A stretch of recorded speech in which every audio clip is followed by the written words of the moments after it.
الحمد لله الحمد لله والصلاة والسلام على سيدنا محمد وعلى آله وأصحابه أجمعين. الحمد لله والصلاة والسلام على سيدنا محمد وعلى آله وأصحابه أجمعين. أما بعد فأعوذ بالله من الشيطان الرجيم. بسم الله الرحمن الرحيم. يا أيها الذين آمنوا كتب عليكم الصيام كما كتب على الذين من قبلكم لعلكم تتقون. صدق الله العظيم. اللهم صل على سيدنا محمد النبي الأمي وعلى آله وأصحابه وسلم. اللهم صل على سيدنا محمد النبي الأمي وعلى آله وأصحابه وسلم. میرے معزز مسلمان بزرگوں، عزیز بھائیوں، کوئی میزان معلوم کرنا چاہے اور اکائیاں غلط ہوں تو میزان صحیح نہیں ہو سکتی. اکائیاں غلط ہوں تو میزان صحیح نہیں آ سکتی. کوئی معاشرہ، کوئی سوسائٹی، کوئی نادان ہی یہ توقع رکھ سکتا ہے کہ وہ ٹھیک ہو جائے اور افراد کی اصلاح اور تربیت کی فکر نہ ہو.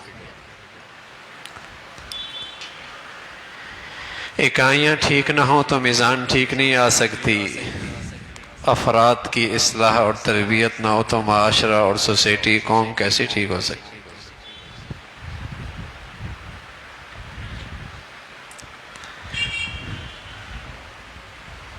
غفلت نہیں ہے، مجرمانہ غفلت ہے. ادارے ہیں، تجربہ گاہیں ہیں، تفریح گاہیں ہیں، تعلیم گاہیں ہیں، جہاں انسان کی ضروریات کا، جو حقیقی ضروریات ہوں یا فرضی، انتظام کیا جاتا ہے. ہر قسم کے انسان کے ضروریات کا انتظام کیا جاتا ہے. لیکن کس قسم کے انسانوں کا؟ ایسے انسان جو کل سانپ بچھو بن کے زندگی گزاریں گے.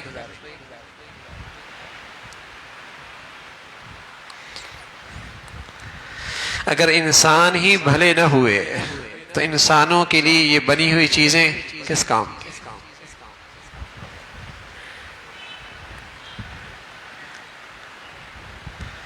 تمام تر توجہ ہے انسان کی اس انتظامات کے لیے.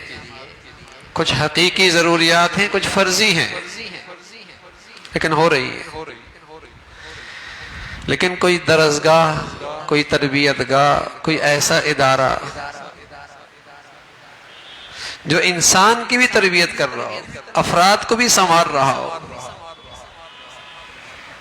آپ کہیں گے تعلیمی ادارے تو ہیں، یونیورسٹیاں تو ہیں، اسکول تو ہیں، تو معاف کیجئے گا، آپ خوب جانتے ہیں کہ انسان کے سنوارنے کی اور تربیت کی وہاں کتنی توجہ ہے.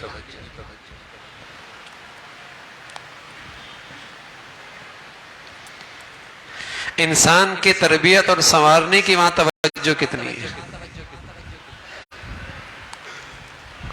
آج دنیا میں انسان کی ضروریات کا تو، خواہشات کو پورا کرنے کا تو انتظام ہو رہا ہے، لیکن اس انسان کے اخلاق سنوارنے کی بات، اس کے کردار سنوارنے کی بات، اس کی سیرت کی تعمیر، اس کے اخلاق کی بات، آج دنیا میں اخلاقی زوال اس قدر ہے کہ شاید پہلے کبھی نہیں تھی. مجرمانہ ذہنیت بنتی چلی آ رہی ہے کہ ہر آدمی یہ چاہتا ہے کہ کسی طرح میں بدی کروں، دوسروں کی نیکی کی آڑ میں میرا تو پتہ نہیں لگے گا. اور جب یہ ذہنیت بن جاتی ہے تو پھر بدی کو چھپنے کے لیے کوئی آڑ بھی نہیں ملتی.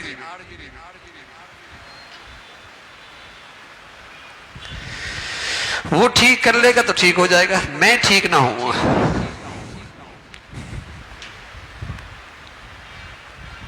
ایک واقعہ لکھا ہے، ایک بادشاہ نے آرڈر دے دیا کہ میرے گھر کا حوض ہے، اس حوض کو دودھ سے بھرنا ہے، ہر ایک اپنا اپنا ایک گھر سے ایک گھڑا دودھ کا لیا ہے۔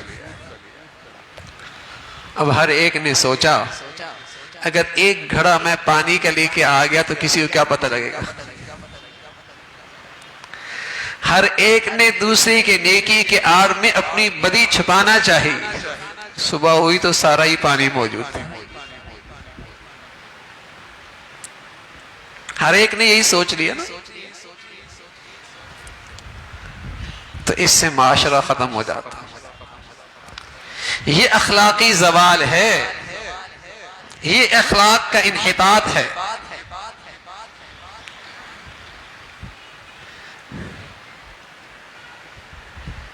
کہ میں کیا اچھا کر سکتا ہوں معاشرے کے لیے، سوسائٹی کے لیے، قوم کے لیے، ملک کے لیے، نہیں، میں کسی کی اچھائی میں کیسے چھپ سکتا ہوں۔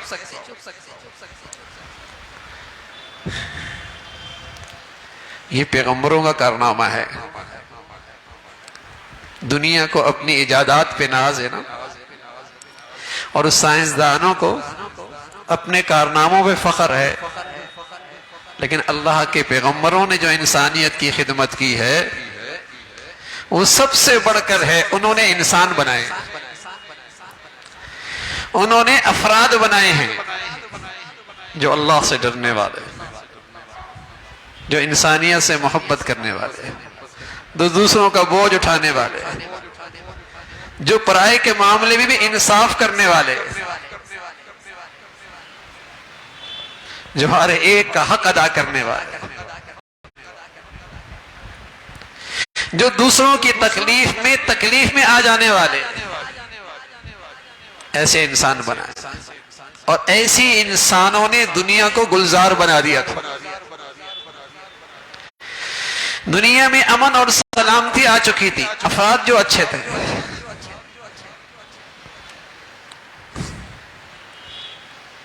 آج جماعتیں بھی ہیں، تنظیمیں بھی ہیں، ادارے بھی ہیں، بھلا انسان کی جنس نایاب ہے، اچھے انسان کی جنس نایاب ہے۔ انسان بھلا ہو، انسان اچھا ہو جائے۔ میرے عزیزو، یہ جو رمضان آتا ہے نا، یہ انسان کی اچھے انسان بنانے کا ایک تربیتی کورس ہے، ایک تربیتی کورس ہے۔ آپ علیہ الصلوۃ والسلام فرمایا کرتے تھے جسے یہ رمضان کا کورس جس کا کامیاب ہو گیا، اور جس نے اچھی طریقے سے اس کورس میں کامیابی حاصل کر لی، جس کا رمضان سلامتی سے گزر گیا، یہ رمضان کی سلامتی اسے پورے سال میں سلامتی سے ہمکنار کر دے گی۔ یہ خوشخبری سنائی، اس کا پورا سال سلامتی سے گزرے گا۔ لیکن کوئی سلامتی چاہے بھی تو،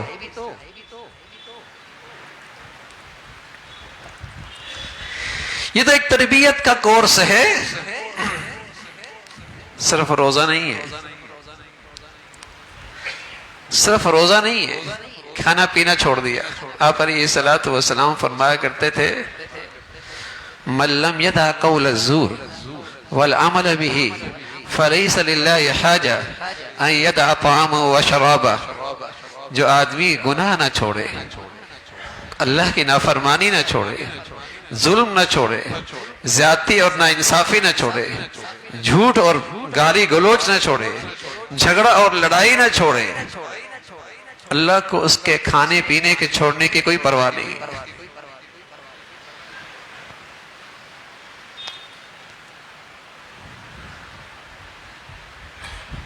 یہ ایک تربیت کا کورس ہے۔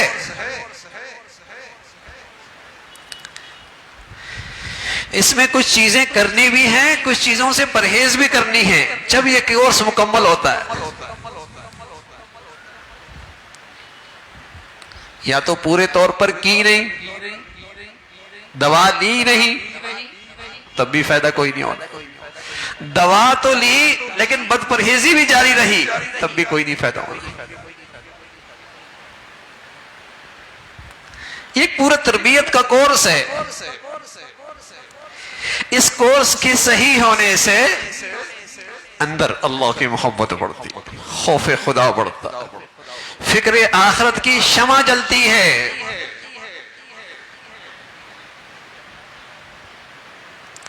آپ علیہ الصلوۃ والسلام فرمایا کرتے تھے یہ صبر کا مہینہ ہے، اور دینی زبان میں صبر کہتے ہیں اپنی خواہشات پہ قابو پانا،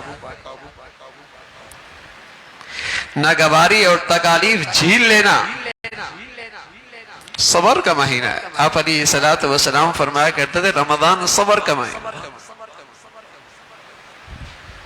اپنی خواہشات پہ قابو پانا اللہ کو راضی کرنے کے لیے۔ ابھی کورس ہو رہا ہے، خلوت ہے، تنہائی ہے، کھانے کا جی چاہ رہا ہے، پینے کا جی چاہ رہا ہے، کوئی نہیں دیکھ رہا، نہ قانون کی رسائی ہے، نہ انسان کی نظر پہنچ رہی ہے، اور وہاں یہ آدمی صبر کر لیتا۔ یہی کورس پورے سال میں نتیجہ دیتا ہے کہ یہ کیوں ہے خلوت اور تنہائیوں میں چاہت بھی ہو رہی ہے، خواہش بھی ہو رہی ہے، رکا ہوا ہے، تربیت ہو رہی ہے۔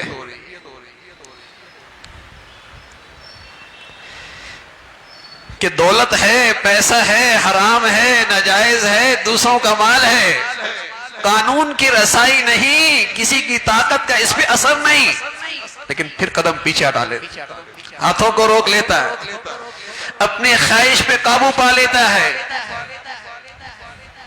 فرمایا صبر کا مہینہ ہے۔ دینی زبان میں صبر کا معنی اللہ کو راضی کرنے کے لیے خواہشات پہ قابو پانا، تکالیف اور ناگواریوں کو جھیلنا اللہ کے لیے۔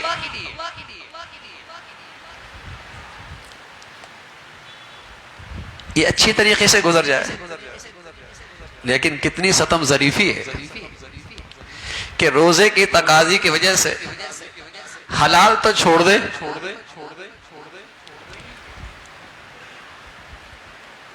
روزے کی تقاضے کی وجہ سے حلال تو چھوڑ دے، کھانا نہ کھائے، پانی نہ پیے، وضوش زوجیت سے باز رہے، لیکن حرام بدستور کرتا رہے، رشوت بھی لیتا رہے، حرام بھی کھاتا رہے، سود بھی لیتا رہے، آنکھوں سے حرام بھی دیکھتا رہے، گالم گلوچ اور بد زبانی بھی کرتا رہے، اور گندگی بھی سنتا رہے، کتنا ظلم ہے کہ روزے کی تقاضی کی وجہ سے حلال چھوڑ دیا اور حرام بدستور کر رہا ہے۔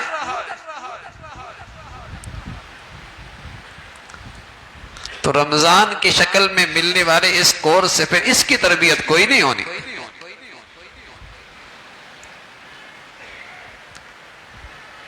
یہ تو ایک مکمل کورس ہے کہ کوئی وقت ایسا نہ ہو جو غفلت میں گزرے۔ آپ علیہ الصلوۃ والسلام فرمایا کرتے تھے چلتے پھرتے اٹھتے بیٹھتے جب موقع ملے 4 چیزوں کا اہتمام کرو، لا الہ الا اللہ، لا الہ الا اللہ، لا الہ الا اللہ، اللہ کی وحدانیت، بڑائی، عظمت کے تذکرے، اور استغفر اللہ، استغفر اللہ، استغفر اللہ، اللہ سے معافی طلب کرتے رہو۔ اور 2 چیزیں جن سے کوئی چھٹکارا نہیں، فرمایا جنت کی طلب کرتے رہا کرو، جہنم سے پناہ مانگا کرو۔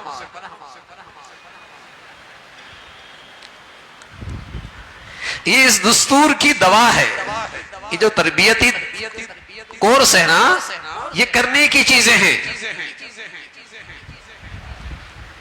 کہ دعاؤں کا اہتمام ہے، ذکر و اذکار کا اہتمام ہے، تلاوت کا اہتمام ہے، نوافل کا اہتمام ہے۔ زیادہ وقت کسی کی حق تلفی کیے بغیر، کسی کا حق ضائع کیے بغیر زیادہ وقت عبادت میں گزارے، اعمال صالحہ میں گزارے۔ لیکن اس سے بھی زیادہ ضروری چیز یہ ہے کہ آدمی اس کورس میں پرہیز کا پورا اہتمام کرے۔ اس میں پرہیز کا اہتمام بہت ہے. یہاں آپ علیہ السلام فرما رہے کہ روزہ رمضان صبر کا مہینہ ہے. وہاں آپ علیہ السلام نے فرمایا یہ غمخواری کا مہینہ بھی ہے, دوسروں کی خیر خواہی کا مہینہ بھی ہے, یہ صلح صفائی کا بھی مہینہ ہے, صلح صفائی کا بھی مہینہ ہے. کوئی تم سے جھگڑنا بھی چاہے نا, تم کہو میں روزے میں ہوں. کوئی تمہیں گالم گلوچ بھی دینا, تم شور و شغب نہ کرنا, تمہاری آواز بلند نہ ہو, تمہاری زبان سے کوئی بیہودہ بات نہ نکلے, ورنہ تربیت خراب ہو جائے گی.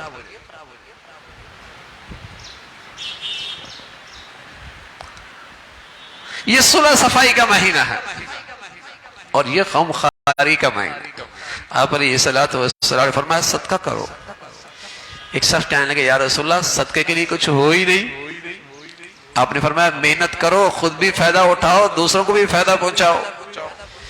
کہا یا رسول اللہ اگر یہ بھی نہ کر سکوں؟ آپ علیہ السلام نے فرمایا اپنے جسم سے کسی کی مدد کر لو. کہا یا رسول اللہ اگر ایسا بھی نہ ہو سکے؟ فرمایا کسی کو زبان سے میٹھے بول ہی کہہ دو, اچھی بات ہی کہہ دو. کہا یا رسول اللہ اگر میں ایسا بھی نہ کر سکوں؟ فرمایا پھر ایسا کرو, کم از کم درجہ یہ ہے کہ میری ذات سے کسی کو تکلیف نہ پہنچے. فرمایا یہ بھی ایک گناہ صدقہ اور خیر خواہی ہے.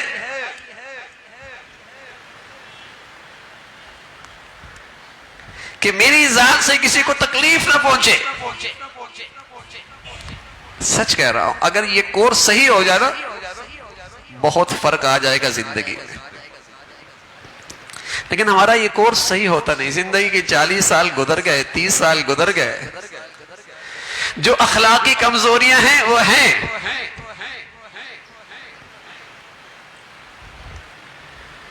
جو زندگی کی غلط روش ہے وہ ہے. اب تو بس اوقات مسلمانوں کو یہ بھی بتانا پڑتا ہے کہ رمضان میں روزہ فرض ہے. فمن شہد منکم الشہر فلیصم, رمضان آیا ہے جس نے پا لیا روزہ رکھے, فرض ہے. اور یہ عمومی عام فرض نہیں ہے, اسلام کا بنیادی رکن ہے جس پر اسلام کی عمارت کھڑی ہے, شاعر اسلام میں سے ہے. لیکن اب دیکھیے نا مسلمانوں میں ایسی مخلوق بھی ہے جو رمضان آئے اور روزے نہ رکھے. مسلمانوں میں ایسی مخلوق پہلے کوئی نہیں تھی. یہ جنس مسلمانوں میں کوئی نہیں تھی کہ مسلمان ہو اور روزہ نہ رکھے. لیکن آج ایسی مخلوق ملتی ہے, مسلمانوں کے بازاروں میں ملتی ہے, مسلمانوں کے گھرانوں میں ملتی ہے, مسلمانوں کی فیکٹریوں میں ملتی ہے, مسلمانوں کی تعلیمی اداروں میں ملتی ہے,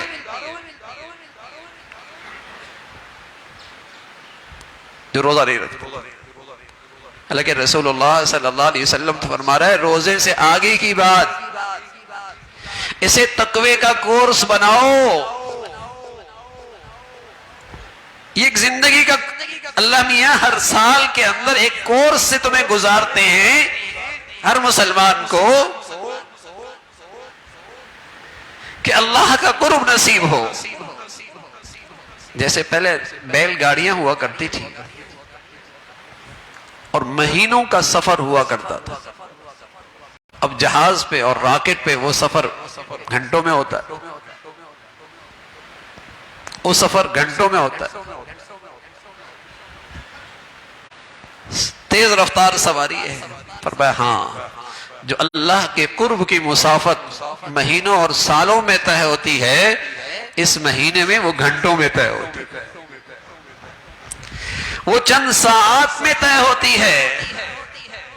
جو سالوں میں طے ہوتی تھی قرب کی مسافت, ولایت کا وہ مقام, ولی بننے کا وہ مرتبہ جو سالوں میں طے ہوتا تھا, رمضان کی شکل میں جو اللہ کا انعام اس امت کو ملا ہے وہ دنوں میں اور گھنٹوں میں طے ہو جاتا ہے. اللہ قرب ملتا.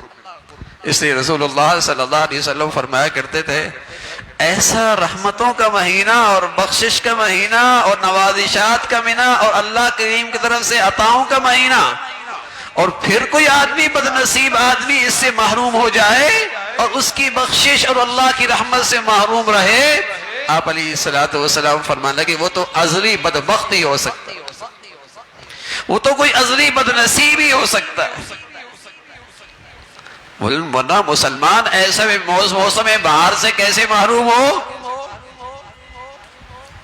تو میرے عزیزو، یہ تربیت کا کورس ہے، اپنے بچوں کو اہتمام سے کروائیں، اپنے بچیوں کو اہتمام سے کروائیں، اپنے گھر کا ایسا ماحول بنائیں کہ اس کورس سے سب کو فائدہ ہو، اور رمضان سے پہلے اور رمضان کی زندگی میں ایمانی صحت کے لحاظ سے ہم واضح فرق محسوس کریں، واضح فرق محسوس کریں۔ جہاں عبادات کی کثرت ہو، جہاں نوافل کی کثرت ہو، جہاں توبہ اور استغفار کی کثرت ہو، جہاں سحری کی گھڑیوں میں تہجد کا اہتمام ہو، وہاں سب سے زیادہ جس چیز کے اہتمام کی ضرورت ہے وہ اس رمضان میں گناہوں، آنکھوں کے گناہ، زبان کے گناہ، کان کے گناہ، اعضاء اور جوارح کو گناہوں کے گندگیوں سے بچانا، اس سے پرہیز کرنا۔ جب اس غذا کے ساتھ اور اس اعمال کے ساتھ اور اس پرہیزگاری کے ساتھ رمضان نصیب ہوگا تو پھر اس تربیتی کورس کی برکات نصیب ہوں گی، اور رسول اللہ صلی اللہ علیہ وسلم کی طرف سے بشارت ہے، خوشخبری ہے، جس کا رمضان سلامتی سے گزر گیا اس کا پورا سال سلامتی سے گزرے گا۔ تو کیا مطلب؟ اگر 11 مہینوں میں اللہ کی بارگاہ میں حاضری ہوئی تو ایمان دین کی سلامتی کے ساتھ خاتمہ ہو جائے گا، ایمان اور دین کی سلامتی کے ساتھ خاتمہ ہو جائے گا، اور زندگی ٹھکانے لگ جائے گی بھائی، پھر زندگی ٹھکانے لگ جائے گی۔ اللہ رب العزت ان گھڑیوں کی اور ان دنوں اور راتوں کی خوب قدردانی نصیب فرمائے۔ وآخر دعوانا ان الحمدللہ رب العالمین۔